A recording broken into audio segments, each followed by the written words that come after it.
வணக்கம். இன்னைக்கு super star கிச்சன்ல ஸ்வீட் பொட்டேட்டோ ஃப்ரிட்டர்ஸ் எப்படி பண்றதுன்னு பார்ப்போம். 2 மீடியம் சைஸ் ஸ்வீட் பொட்டேட்டோவை இந்த மாதிரி துருவி எடுத்துக்கணும். இதுல கொஞ்சம் தண்ணி இருக்கும். அதை ஒரு துணியில கட்டி தண்ணி எதுவும் இல்லாம பிழிஞ்சு எடுத்துக்கணும். இந்த மாதிரி. அப்புறம் அதை ஒரு பாத்திரத்துல போட்டுக்கணும். இந்த துருவின ஸ்வீட் பொட்டேட்டோல ஒரு முட்டை, 2 டேபிள் ஸ்பூன் அரிசி மாவு, 2 டேபிள் ஸ்பூன் மைதா மாவு, 1/2 டீஸ்பூன் மிளகுத்தூள், 1/2 டீஸ்பூன் கார்லிக் பவுடர், 1/2 டீஸ்பூன் உப்பு போட்டு நல்லா மிக்ஸ் பண்ணணும்.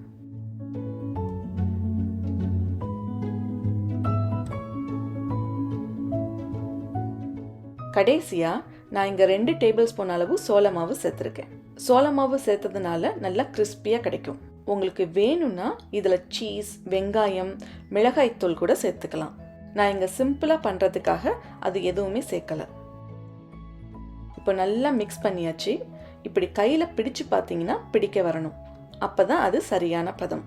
அப்புறம் அதை நமக்கு பிடிச்ச ஷேப்ல பண்ணி எண்ணெயில போட்டு பொன்னிறமா பொரிக்கணும். நான் இங்க ரெக்டாங்கிள் ஷேப்ல பண்ண போறேன். இந்த மாதிரி எல்லாத்தையும் பண்ணிக்கணும். இதை ஷாலோ ஃப்ரை பண்ண போறேன். அதுக்காக ஒரு கடாயில கொஞ்சமா எண்ணெயை ஊற்றி மீடியம் ஃப்ளேம்ல சூடு பண்ணணும். எண்ணெய் சூடானதும் ஸ்வீட் பொட்டேட்டோவை போட்டு 2 பக்கமும் பொன்னிறமா வர வரைக்கும் பொரிக்கணும். திருப்பி போட்டு பொரிக்கணும்.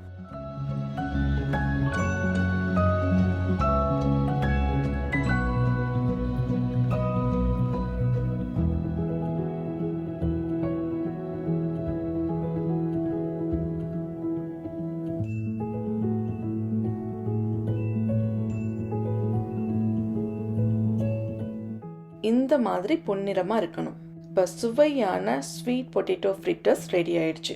நீங்களும் இந்த சிம்பிளான ரெசிபியை உங்க வீட்டில் ட்ரை பண்ணி பாருங்க.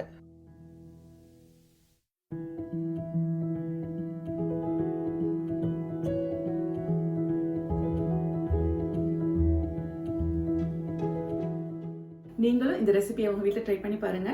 மறக்காம சூப்பர் ஸ்டார் கிச்சனை சப்ஸ்கிரைப் பண்ணிக்கோங்க. பக்கத்துல இருக்கிற பெல் பட்டனையும் பிரஸ் பண்ணிக்கோங்க. அப்பதான் நான் அப்லோட் பண்ற வீடியோஸை மிஸ் பண்ணாம நீங்க அடுத்தடுத்து பார்க்க முடியும். உங்களுக்கு இந்த வீடியோ பிடிச்சிருந்ததுன்னா லைக் பண்ணுங்க, கமெண்ட் பண்ணுங்க, ஷேர் பண்ணுங்க. நன்றி.